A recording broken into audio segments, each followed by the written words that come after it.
I was born in Merseyside in Liverpool in 1948, which was post-war.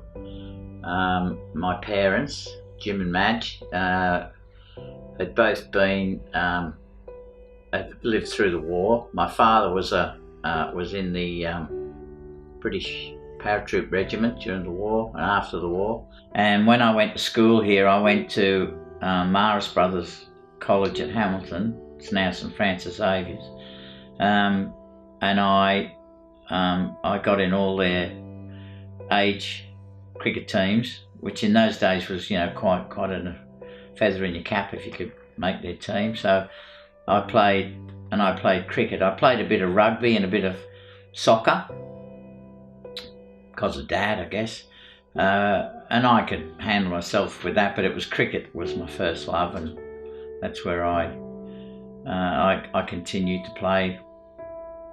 I continued my involvement until today. I'm still involved with cricket. My grandsons, my sons all play cricket. So. I was called up to national service halfway through 1968, and as I mentioned before, we were allowed to finish our year of teaching. And then I went in 1969, the first intake of 1969. I did 3 months basic training at Singleton Army Base, not far from Newcastle. At the end of the basic training, I might add that half of my platoon at basic training were teachers, because the setup with they letting teachers finish their year of teaching, they all went into first intake, so there was a lot of teachers. And most of us ended up going to infantry training for another 3 months at Singleton, and from there we were posted to various infantry battalions, or there was a reinforcement battalion that you went to, and virtually went straight to Vietnam. But I was posted to the 7th Battalion, 7RAR in Sydney, and I went there in August of 1969, and from then on I was in A Company, 7RAR. I was a rifleman. As the song goes, we did all the training. We did jungle training at Canungra, we did Shoalwater Bay, and all these exercises which were really physically hard and horrendous, but preparing you to go to Vietnam. And then we sailed to Vietnam on the Sydney in late December in 1970.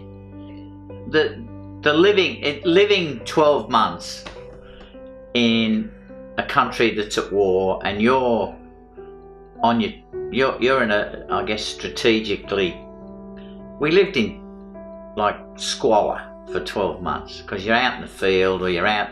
I spent most of my time in a I guess, for want of a better word, a fire support base, which was dug into the side of sand dunes, and it was stinking hot, and it was dirty and everything, and you had to cook your meals, and you slept in an area no bigger than a double bed, really, and that's where you live. And you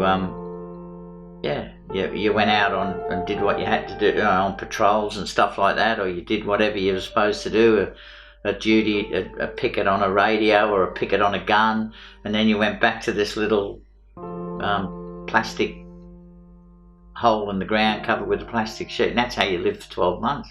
And all the stories are quite true. I got back at 2 a.m. in the morning, and there was no one at the airport except my mum and dad and a couple of very close friends to meet us all. And I was home. I'm very blessed.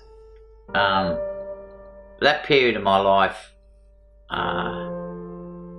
it is sort of a bit of a blur, and a bit of I think a lot of memories. I have a lot of memories, but I have a lot of things I don't remember either, and I guess that's the way I cope with things.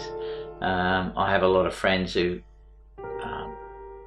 one very, very close friend who was a teacher, who went to Vietnam with me at the same time as me. Not with me. He was in 7RAR, but in a different company, and he was fine for quite a while, and then he suffers greatly from the effects of the mental anguish of the effects of.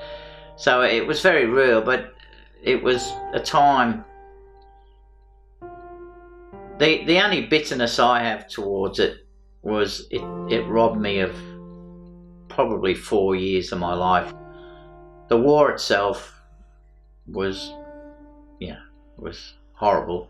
The whole experience was, and you ask anyone who went there, they'll tell you the same thing. It was just horrible, and not necessarily personally horrible, but it was just 12 months of,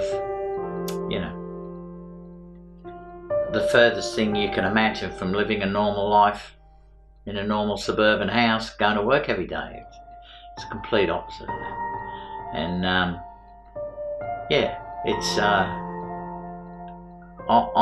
I'm very fortunate enough that I had a wonderful wife and a wonderful family. My father was a huge help to me when I got out of the army, because he'd been through it, and not that we ever spoke at length about things, but he was always there, to put his arm around me or take me for a beer or something.